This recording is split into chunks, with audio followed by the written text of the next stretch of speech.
Start.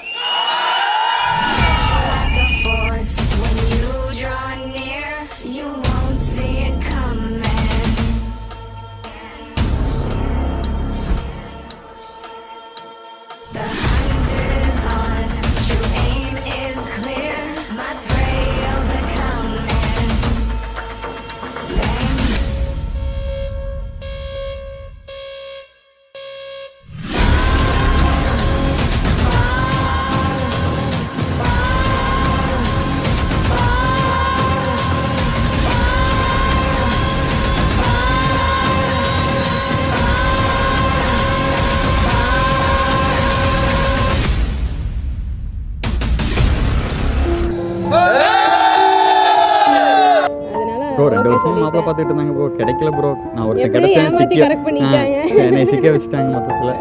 தாலி கையில் வாங்கி 10 நிமிஷம் கரண்டே போயிருச்சு. பெரிய கலவரத்தையெல்லாம் தாண்டி கல்யாணம் பண்ணியிருக்கோம். இவளோட ஸ்ட்ராங்கும் இவளோட போல்ட்னஸும் தான் இப்போ கடைசியாக இந்த அளவுக்கு கொண்டாந்து நம்மளை விட்டுருக்கு. மேரேஜ் முடிச்சு ரிசப்ஷன் நீ அடுத்து அப்படியே லைஃப் பிகின் ஆயிருக்கு. இப்போ தான் எனக்கு நியூ லைஃப் பிகின் ஆயிருக்கு. லைஃப் பிகின் ஆகல, நியூ லைஃப் பிகின் ஆயிருக்கு. ஜேர்னி இவ்வளோ வச்சு ஸ்டார்ட் பண்ணுற நீ. கார்த்தியோட வெட்டிங் பற்றி சொல்லணும்னா போராட்டத்தில் நடந்தது. பல நாள் கனவுன்னே சொல்லலாம். இதெல்லாம் ரொம்ப நாள் கஷ்டப்பட்டு ரொம்ப இது பண்ணி சிரமப்பட்டு தான் இந்த கல்யாணத்தை பண்ணியிருக்கிறோம். கார்த்திக்குமே மதுவுக்கும் சொல்கிறது என்னென்னா, சந்தோஷமாக லைஃப் என்ஜாய் பண்ணாங்க போதும், அவ்வளோதான். நேற்று வெட்டிங் மூமெண்ட் ஆக்சுவலாக ரொம்ப ஹாப்பியாக நடந்துச்சு. உங்கள் கண்ணில் ஒரு ஹாப்பினஸ் தெரிஞ்சுது. ஹாப்பினஸ் எப்பவுமே லைஃப் லாங் இருக்கணும். ஹாப்பியாக இரு. ஸோ மது நல்லா பார்த்துக்கோ, ஹாப்பியாக இரு. மது நீயும் ஹாப்பியாக இரு. கல்யாணத்தை நடத்தி வச்சதே மாமா தான். ஓகே.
வழி துணையே வழி துணையே நீயே.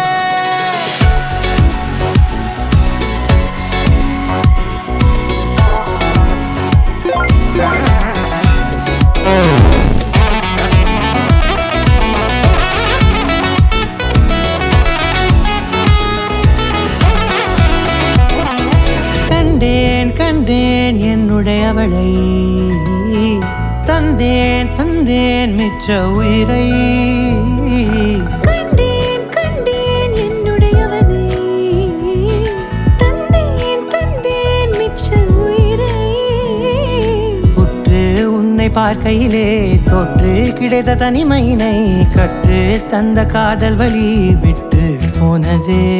ஊர் கூடும் நல்ல நல்ல தளங்கள் எல்லாம் உன்னை கூட்டிக் கொண்டு கை கோர்த்து கொண்டு இதை சேர்த்து வைக்க நல்ல இடங்களை நாம் வா தேடி தேடி போவோம். இதழ் சேர்ந்திருக்கும் அந்த நேரத்திலே விழிமூடி நீ இருக்கும் வேளையிலே என்ன வர வேண்டும் என்பதை நான் வேண்டி வேண்டி கேட்பேன். வானம் பார்த்து கிடந்தேனே மழையாய் வந்து விழுந்தாயே வழி துணையே வழி துணையே.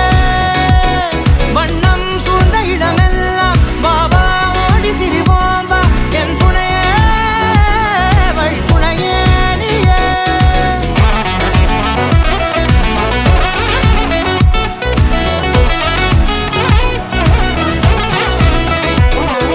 கண்டேன் கண்டேன் என்னுடையவளை, தந்தேன் தந்தேன் மிச்ச உயிரை.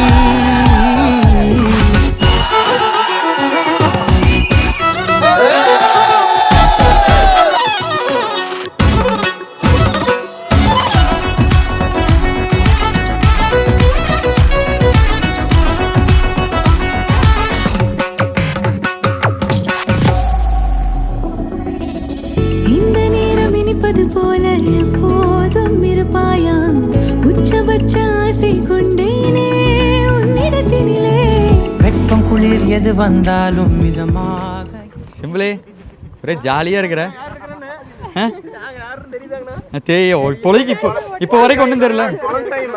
குழந்தை மகனா ஒண்ணுமே தெரிய மாட்டேங்குது மகன். ராஜேந்திர மகன், சுப்பிரமணிய மகன்,